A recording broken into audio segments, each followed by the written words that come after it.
just with the quarterback name, those things, Yeah. how does that change things for you offensively in terms of practice and when you kind of focus on one guy? It doesn't change a ton other than, he'll get the bulk of the reps with the ones. And, which I think is a good thing. You get a week out.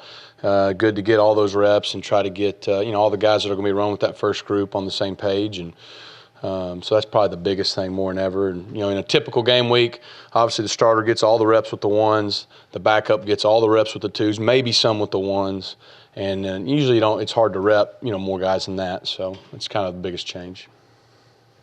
You said that there had been a pecking order before this. Had Sean been the top just for a while? No, I honestly no. I mean, it was pretty close. I mean, it was a really good competition, and so I think that's just why we kept it going as long as we did. We just wanted to get as much information as we could, and that's really the big thing. What put Sean over the top in your mind? Do what? What put Sean over the top in the competition? I think just a couple of things. He's very consistent, pretty steady guy, and I think last year, he got his feet wet, and so he's played, and his teammates believe in him. They've seen him go out there and show great toughness. He's a great competitor, and so just over the course of the competition, he was just extremely consistent, and so that probably was the overarching theme. Have you decided on a backup? Yeah, Coach and I probably know how we'd go with that, but I think Coach will probably go into the depth chart a little more next week.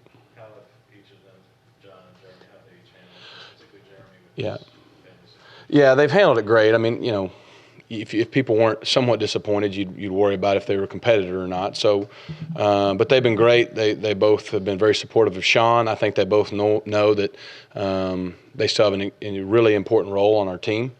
Obviously, Jeremy losing his grandfather he was very close to him, as was his dad being his father, and so that was tough. It was just a tough time of the week for him, but he's handled it great, and so has John.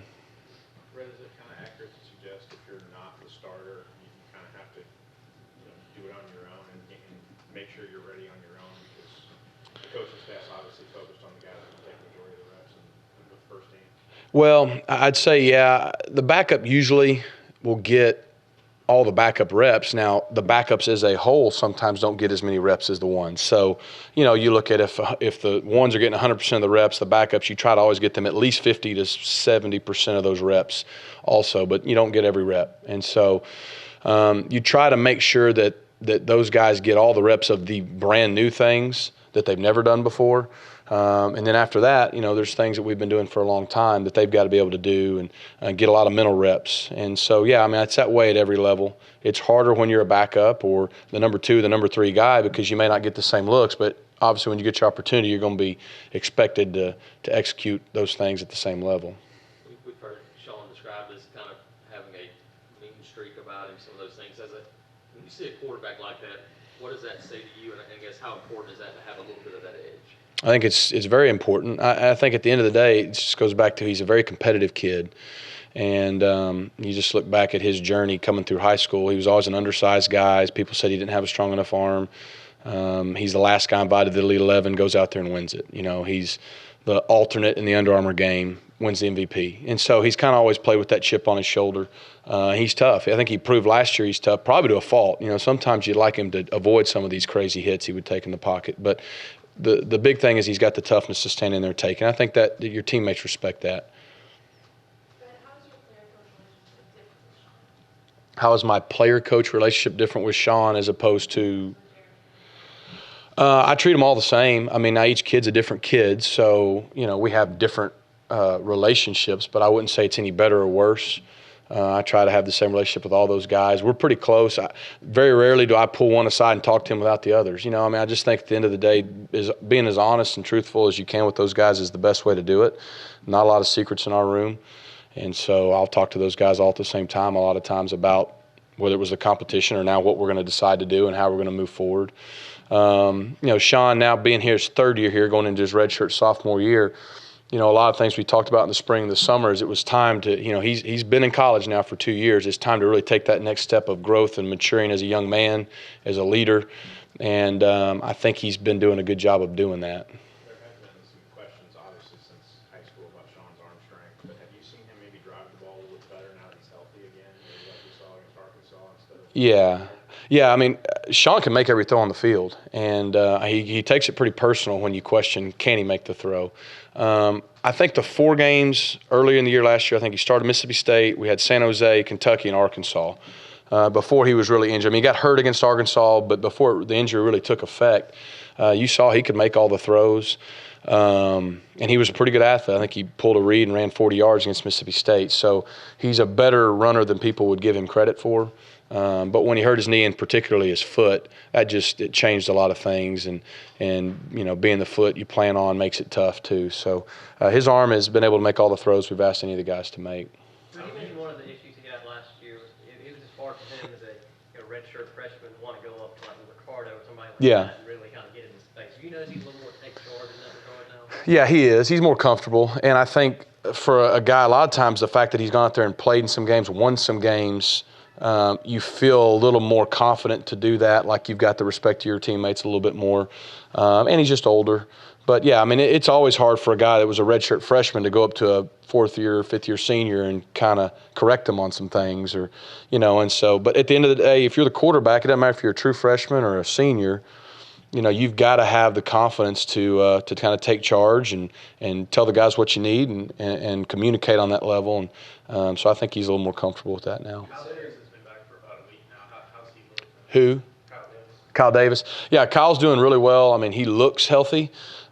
We've had to be smart. Coach Burns has done a good job of easing him in rep-wise because conditioning, that's where he's probably got the biggest gap, just from a conditioning level of running actual football plays and routes. I mean, Robbie's done a good job with his staff of getting him ready, but we're just trying to make sure we don't push him too fast from a conditioning standpoint. But he's done some really good things. Is he going to be able to be up to speed for this weekend? I expect him to be fully healthy. We were talking about a guy who didn't get to do much in the spring and then missed the first 2.5, 3 weeks of camp. So we're talking about a guy who's going to have 2 full weeks of practice under his belt. And so we'll just have to see kind of where he's at this week as far as the load he can carry mentally. But he's done a good job mentally and physically. Been pleased with that. We just got to make sure we are fair to him and what we ask him to do. Considering how many starters Clemson has to replace on defense, does it make it tougher to kind of prepare for them just because a lot of those guys haven't played full-time roles? Yes and no. From a personnel standpoint, there's some questions. The thing is, they beat everybody so bad last year that the guys that are now starting in place, and they lost some good players. I mean, the 2 DNs, the 2 safeties, that corner, those are really good football players. But the guys that are playing safety for them, the guys that are playing DN, the guys that are playing corner now, in place of those guys, played a lot of football last year. Because they were up so many times in games, they got in and played a lot. So there's a lot of film on them. And so while maybe they don't have a lot of experience being the guy, they played a lot of football. And so you expect them to be much better players even a year later. And from a schematic standpoint, I mean, they just played for the whole thing. So I don't think they're going to, overhaul a lot. They were really, really disruptive defense last year. We expect them to try to be the same this year. What do you want to get accomplished tonight under the lights? Yeah, I think the best thing about tonight is just getting them in as close to exactly what it'll be like next Saturday night as we can. I mean, that Jumbotron is bright. The lights are bright, and playing at 8 o'clock, we haven't practiced at 8 o'clock much, so just the way the sun's setting, when it gets dark, how the lights are, catching kicks, catching balls, throwing balls, just getting used to the element as much as you can. So the first time we do it's not next Saturday night, and that's the biggest thing. Other than that, it's a typical Sunday practice for us, so you just want to look crisp and go out there and get a good sweat and get some good work in. But the biggest thing with Coach, I think, wanting to do it at 8 is just to make it as game-like as possible. You're pretty good friends with the Clemson staff. I'm sure you saw Brent's comments and a little bit of mind games and whatnot with the quarterback situation. Just how do you not respond necessarily, but when you see the gamesmanship between coaching staffs, even implying, it's up to you guys to show confidence in a starter and just kind of back and forth that may go on this week, even when you are professional friends. Right. Really something at stake very big for your football staff. Honestly, I haven't heard Brent's comments, and I really haven't, but I'll probably go check them out now. But, regardless, I mean, I know Brent a little bit. We do know that staff. I know the guys on offense a lot better, but they're all good guys. Got a lot of respect for them and what Brent did last year. I mean, third down defense and the negative plays they create was pretty remarkable. And so, whatever he's saying, I don't know. When you go into a game like this, do you ever regret being close to the staff? Because At some point it all becomes cyclical. Everybody's been with somebody or met with people in the past and talked ball and shared ideas. And, You've got so much film nowadays to watch.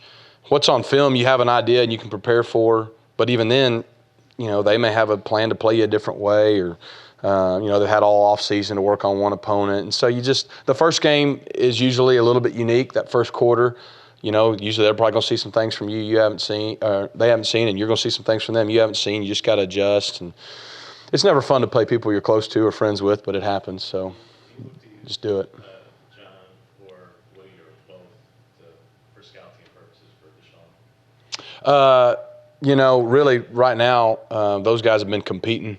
And so, but whatever, Coach Steele thinks we need to do this week to help them prepare for a phenomenal player, we'll do. I mean, it's all about the team right now. So he hadn't asked for anybody in particular yet, but if he does, then we'll make it happen. Have you noticed a difference in the team, just your players, once you name the starting quarterback, sort of got that off their mind? Not a big deal. I mean, they were all happy for him, and it was a good moment. But, I'm sure they're glad to kind of have know the quarterback, know the punter, all that good stuff. But, we did it on, what day was that? Thursday, and practice was good. And we came back out Friday morning, did our deal, and that was good. And so I think the guys are more than anything, they're ready to play. And so, yeah, it helps a little bit, probably just from narrowing things down. But I think they all believe in all those guys, so it was good. Rhett, is Marcus Davis someone who can step up and be like number one receiver and have a lot of yards? We need him to be, and he's been the most consistent guy through fall camp. I look at offensively, there's a lot of unknowns for us. Last year we were very inexperienced. I mean, only returning 3 starters. And this year there's a lot of unknowns because we're playing a lot of young guys, whether it be true freshmen that are going to contribute, whether it be redshirt freshmen, sophomores. You look at all the returning spots, I think Alex Kozan, Marcus Davis, Tony Stevens, Braden Smith, those are some of the guys that are returning that are a junior or senior. Just about everybody else that's returning is going to be like a true sophomore, a redshirt freshman, and may even be playing a different position than they played.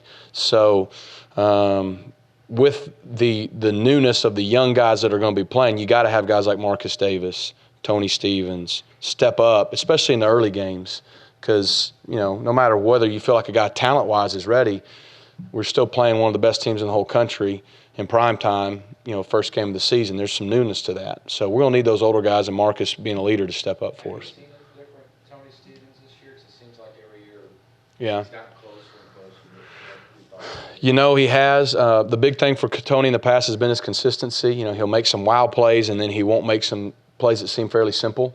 And so he's practiced well. He's done some good things, but really until you can go do it consistently in a game, the jury's still out. But again, when you come into a game like this, those are our 2 older guys. And we got to be able to lean on the older guys with experience early, until younger guys can either step up and elevate their level, or hopefully the older guys, step into that role that you want them to step into. And we'll just kind of have to see how it plays out. John being a JUCO transfer and his timetable being accelerated, is there a conversation that might have to happen about another position?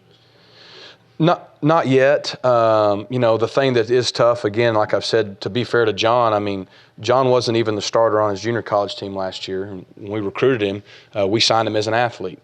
And so we felt like we could take him as an athlete, give him a shot at quarterback, and see how he progressed. And to be honest with you, I've been very pleased with his progression. He's done a lot of good things quickly in a fast timetable. And so I think there's nothing but positives to say about him right now. And so we'll just continue to try to bring him along. And, he is a phenomenal athlete, so any ways we think we can try to use him to help, we will. But right now he's still playing quarterback. But how important do you think it is to the rest of the offense that the line has been settled for so long and it's not constantly Right. in and out of the guy? The good part about it has been, with those guys, Al's still playing where he normally plays, and Braden is too, but the other guys are all 3 playing different positions. From Austin Golson, he hadn't played tackle in 3 years. Left's been playing the left side the majority of the time he's been here.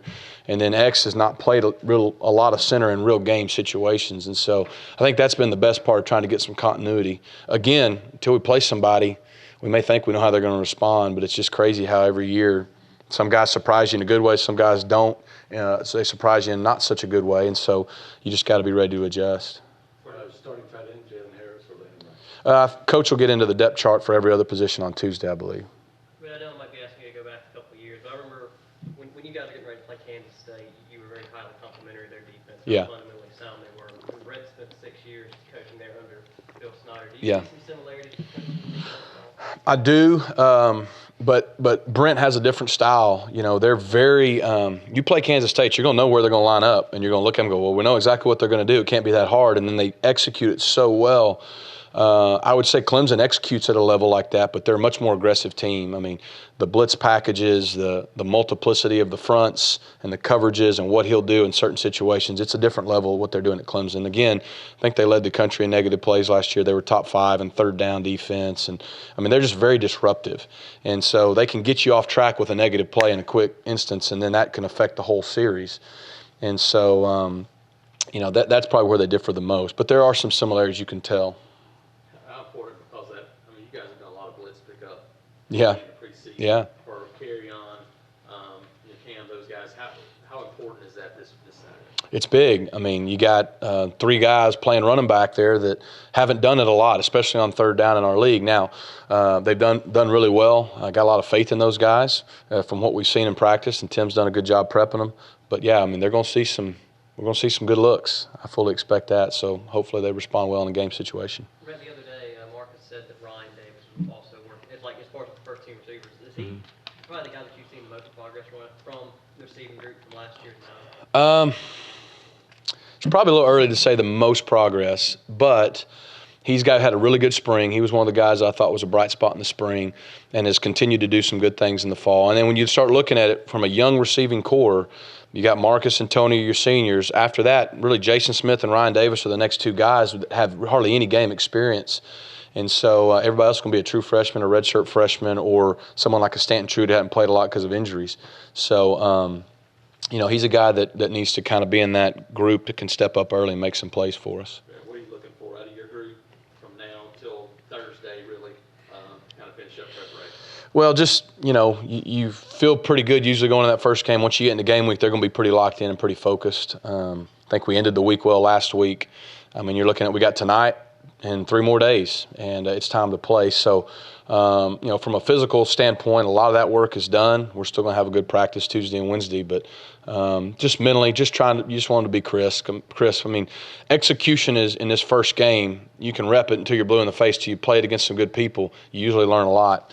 And so for us to be able to play fast and play and execute at a high level is going to be key. You like where you are with Austin Golson? As comfortable as you can be without doing it in the game. Again, he has played right tackle in our league as a true freshman, so that helps him. I think he's pretty comfortable, you know, just knowing his position and what he does. But, you know, we got to go do it against some good people when it matters. But he's had a good spring and a good camp. Anything else? War Eagle.